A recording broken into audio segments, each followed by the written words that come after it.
Hello! In this video I'm showing you how to easily remove your radiator so you can do some decorating behind it. Or maybe you want to take it off so you can flush the radiator out, or maybe you just want it gone altogether. So I'm going to show you two methods to remove your radiator. The first one is the one which I recommend you use. The second method I don't really recommend, and I'll go into why in the video. So this is an update to my first video which I made some years ago, and now I've answered all the questions that were in the comments. Now when it comes to refit your radiator when you finish your decorating, of course I made a video on how to do that, and you'll find that in the cards above now or down in the description. Also down in the description you'll find lots of other helpful videos like how to balance your central heating system to make it more efficient, how to change a radiator valve that might be leaking, how to replace your radiator.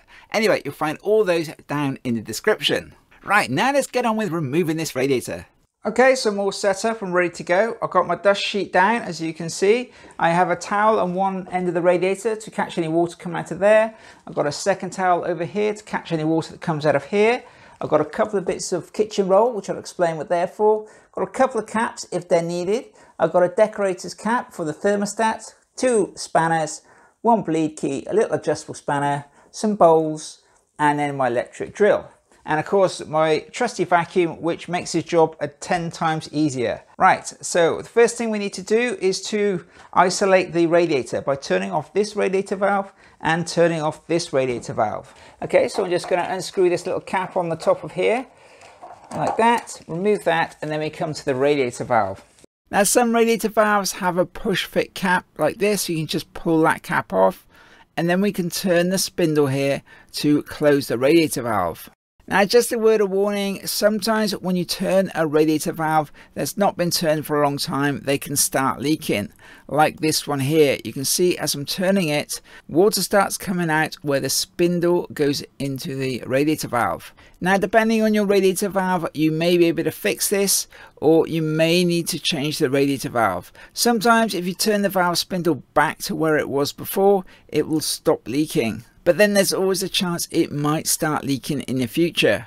On some radiator valves we have what's called a gland nut, and we can turn that nut, which just squashes the seal and will stop the valve from leaking.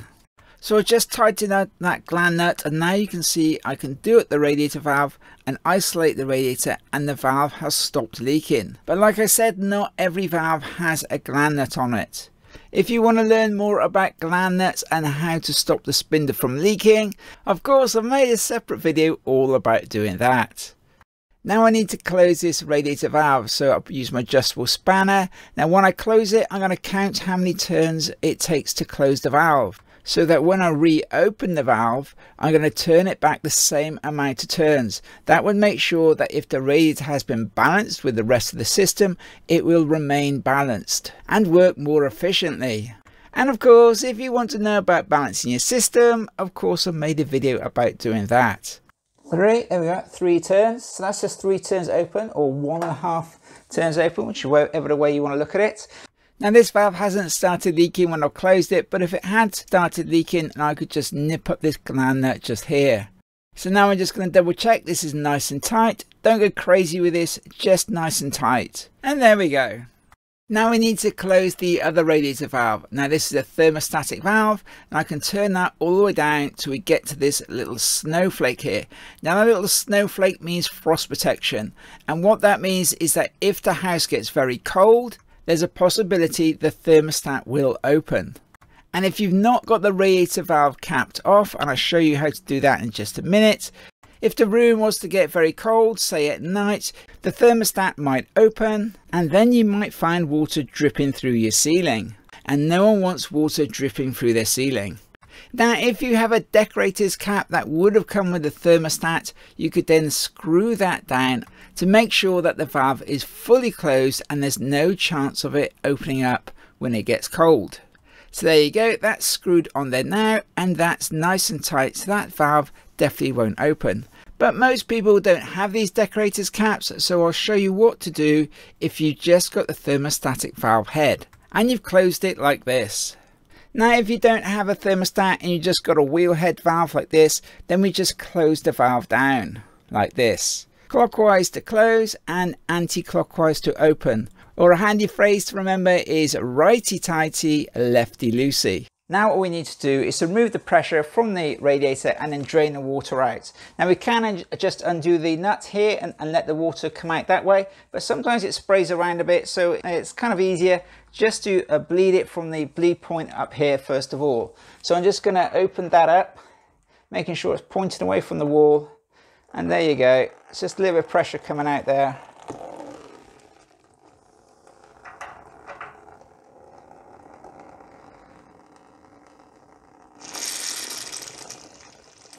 And there we go. So that's all the pressure gone from the radiator. I'm just going to close that up again now.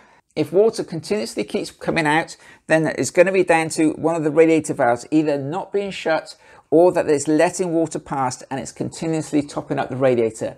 You then have to make the decision of whether you can take it apart with the water coming out and cap off the radiator valve, or whether you need to drop the pressure on the entire system, which you might need to do if you have a pressurized system with a combination boiler. If you have a traditional system with loft tanks, you might actually need to drain the entire system. Or the other method, which I would use rather than draining the whole system, would be to bung up the loft tank. And of course I made a video on how you go about doing that. Another thing you could just try doing first of all is to just tighten both the radiator valves. Maybe try opening them again and then close them again and making sure that they're nice and tightly closed. Now hopefully there's no water coming out of your bleed valve, or if it is, it's coming out very, very slowly. We can now go to the valves at the bottom and we can undo the nut which connects it to the radiator. And now, because we've let the pressure out of the radiator first, we're not going to get water spraying around when we undo that nut. So when we come to take this valve off, we always hold that nut there, and then we must support the radiator valve because if we don't and we turn this, there's a possibility that we might make the joint here start leaking, or even worse, the whole valve could twist and it could kink the pipe. And if it kinks the pipe, then you're going to have to replace a piece of pipe, and you're also going to have to remake the joint. So we don't want to be doing that. So always hold this valve with a spanner, some kind of spanner like this one. This one's ideal for doing this.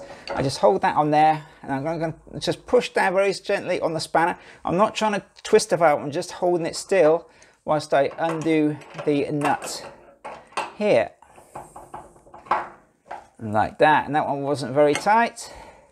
So now we can just undo this. Now I'm going to do this slowly because it might still have pressure in it and we might get water squirting around.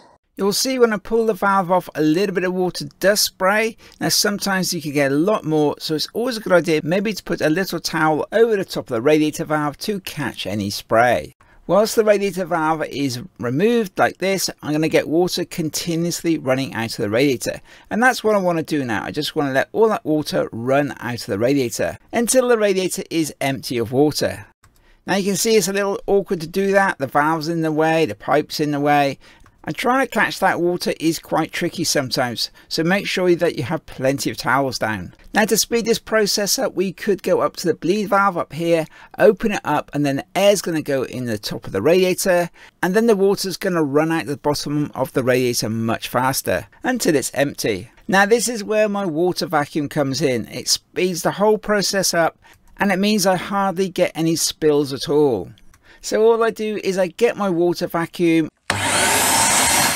and I undo the valve again, remove the valve, then pop the hose onto the spigot on the radiator, just like that. And now I can go to the top of the radiator with my bleed key, open up the bleed valve, and then that will let the air get sucked into the radiator, and I'll empty the radiator of water really quickly with hardly any spills. And you can see all that water being sucked into my vacuum. This is definitely the cleanest and easiest way to do it. And there you go, that didn't take very long, and now the majority of the water has been taken out of the radiator. Now I'm going to remove the other radiator valve, so I do exactly the same process. I use my two spanners, I undo the nut, and then I can remove the radiator valve. Just watch out because the radiator could be on a slight angle and you might have some water run out, so again, get a bowl and just make sure that when you take the valve off you don't get any water running out on the floor. So there we go, that's now both valves removed from the radiator.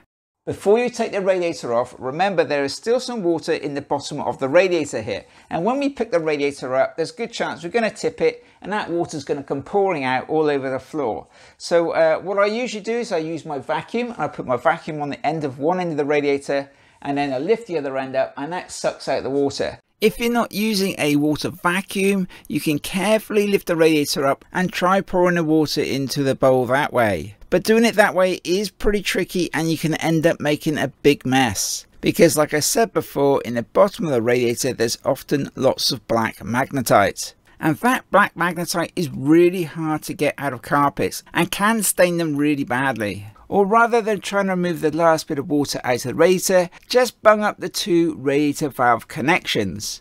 And you want to do this anyway before you remove the radiator. Get a bit of kitchen roll like this, make it into a bung and just block up the end of the radiator. Just stick it in the hole there. Make it nice and tight because you don't want it coming out. Now I find kitchen roll works really well. You can also use like a wet wipe. But do not use toilet roll because it breaks apart and you'll end up with toilet roll being stuck inside your radiator. And there we go, now both ends of the radiator are blocked off. So now the radiator is ready to lift off. I have a bit of kitchen roll in both ends, blocking off the pipes. First thing we need to check is make sure that your bleed valve is shut because we don't want to pick it up, tip it over and then find this isn't shut. We pick it up and the water pours out of there. So just double check that that is shut on the top there, which that is. And now we can just lift it up, put it on the towels, and that's what the towels are there for, to catch any dirty water, and then we can turn the radiator over. I want to jump in here and very quickly introduce myself. My name is Ballard and I've been a gas registered engineer for nearly 30 years. The aim of my channel is to help you with your central heating and your plumbing. If you find this video at all useful, then please give me that little bit of feedback by clicking on that thumbs up or the subscribe. You can ring on the bell if you want to receive a notification, and of course you can share the video with your friends. And I'd like to say a really big thank you to everybody who's bought me a cup of coffee and left me a donation in my toolbox fund. It's really appreciated and it does really help me to make more videos which will hopefully help you.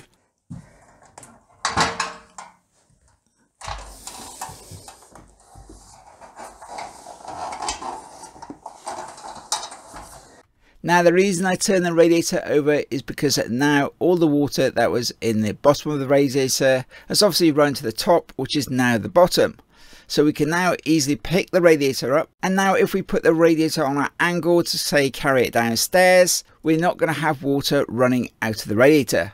And trust me, you do not want to be carrying that radiator down the stairs and then suddenly one of those bungs comes out and water comes pouring out. I speak from experience, so always turn the radiator over.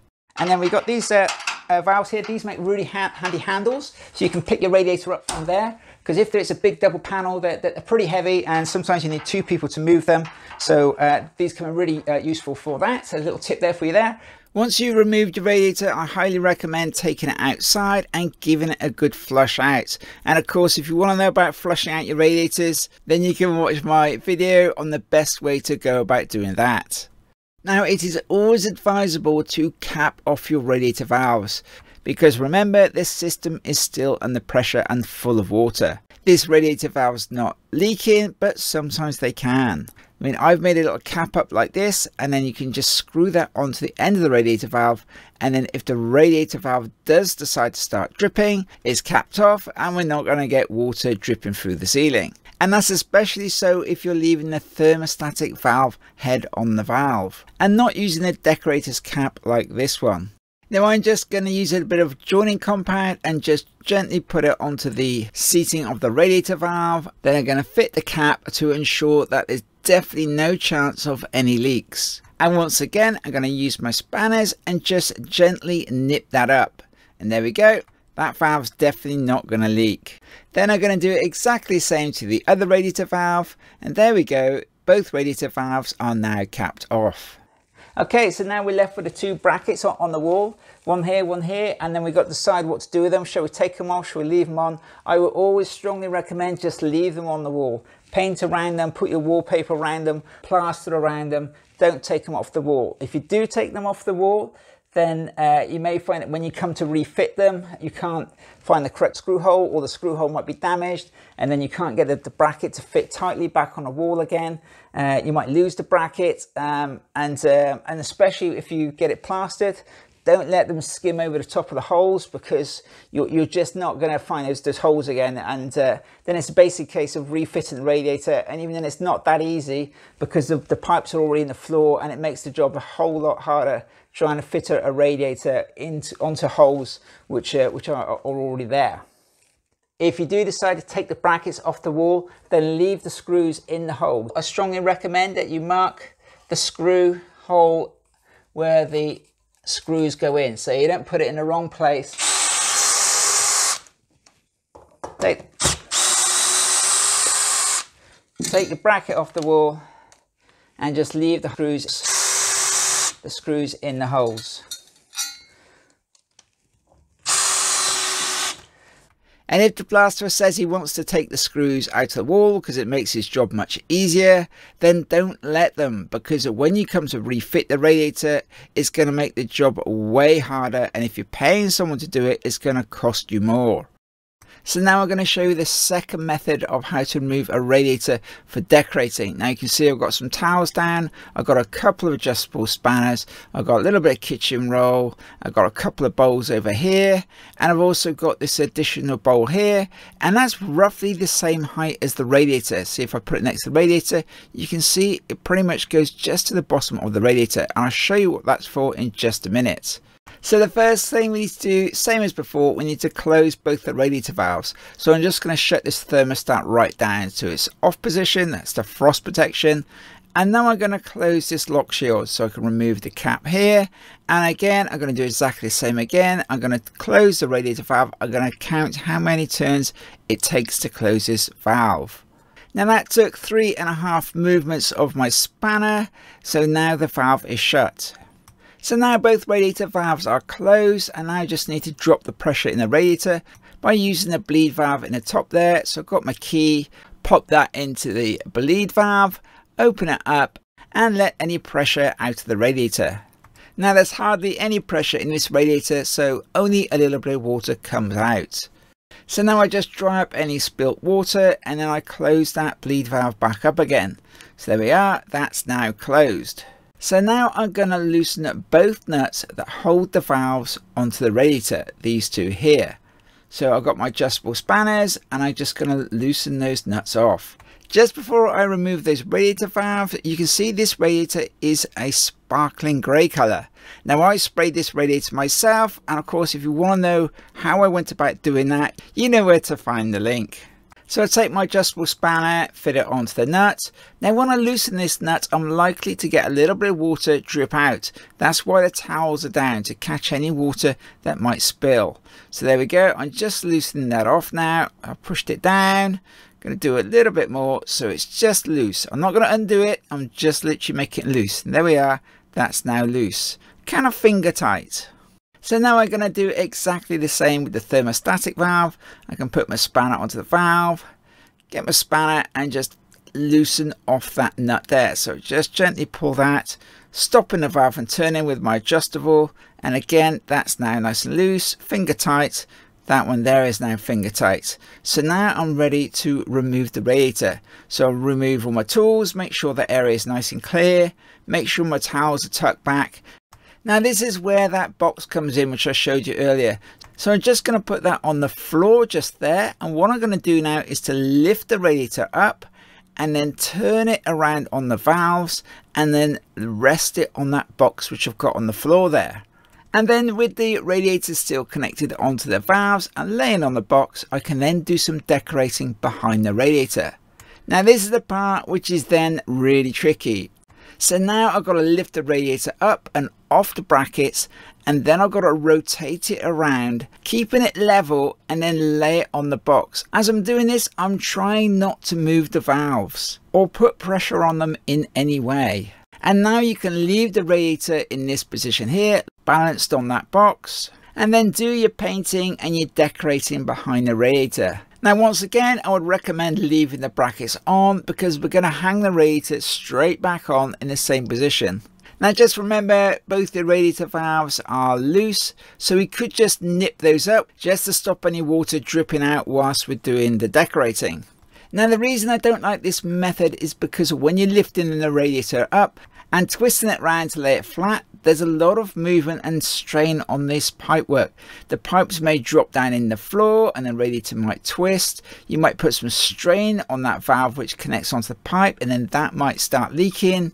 The radiators can be really heavy because they're full of water, and again that's another reason why you could strain the pipework without realizing it and cause an additional leak. And of course we don't want any leaks. Now I try and demonstrate what I mean by the pipes moving in the floor whilst I hang the radiator back on the two brackets, because you see as I pick it up, one side could drop, the other side could rise. So let's give it a go. And also picking it up like this is actually pretty tricky. You really want two people, one at each end, because I've got to swing my hand around, turn it around, and you can see how those pipes go up and down in the floor here. Your pipes might be fixed in the floor and don't actually move at all, so you might not even be able to pick the radiator up. And then I've got to carefully put it back on the brackets, making sure that it's definitely on the brackets. And this is a small light radiator, so it's not too bad, but if the radiator is really heavy, it's actually pretty tricky to do that, and then all of a sudden it might fall off the bracket because you've not got it quite on there properly. So that's the reason why I don't recommend it. Now I'm just checking now to make sure that the radiator is on the brackets, and it is. I can see that. I've given it a little pull, and now I'm happy that the radiator is back on the brackets, and now I can obviously do the nuts back up again. Don't forget, if you nip those nuts up whilst the radiator was laying flat, don't forget to undo them. Again, make them loose before you try lifting your radiator up and rotating it and hanging it back on the brackets. So now I'm tightening up the nuts and making sure that the valves are nice and secure. I'm supporting the radiator valve and using the spanner to tighten that nut up. Repeat the process on the thermostatic radiator valve. So support the valve with the adjustable spanner and then do up the nut onto the radiator with the spanner. And again, nip that up nice and tight. Now with the first method I showed you, I also used some joining compound to make sure I got a good seal on the radiator valves. Obviously doing this method, you got no idea if there's any joining compound at all or what condition it's in. I always like to use fresh joining compound because of course I don't want any leaks. Now you might be concerned about the nuts on the pipework and be thinking, well that's okay, I'll just nip these nuts up a bit. But when you haven't touched a nut for a long time or an olive and then you suddenly move it, you might actually cause it to start leaking. So I wouldn't recommend tightening these nuts unless they actually start leaking. Put the cap back on and now I'm ready just to bleed any air that might be in the radiator. So I open up the bleed valve, there's no air in it, water comes out straight away. So that's that done. So you can see there's a few drips there, so that's what my towels are for, to catch those drips. So now I'm all finished and my decorating's been done. But like I said before, this is not a method which I recommend, but I know decorators and DIYers have been using this method for years and years and years without any problems. So this might be the right method for you. Quite often customers ask me, can I continue to use my central heating with the radiator taken off for decorating? The answer to that is yes, you can. Unless your radiator is plumbed in some really weird fashion, yes, you can carry on using your hot water and your central heating and that should all work absolutely fine.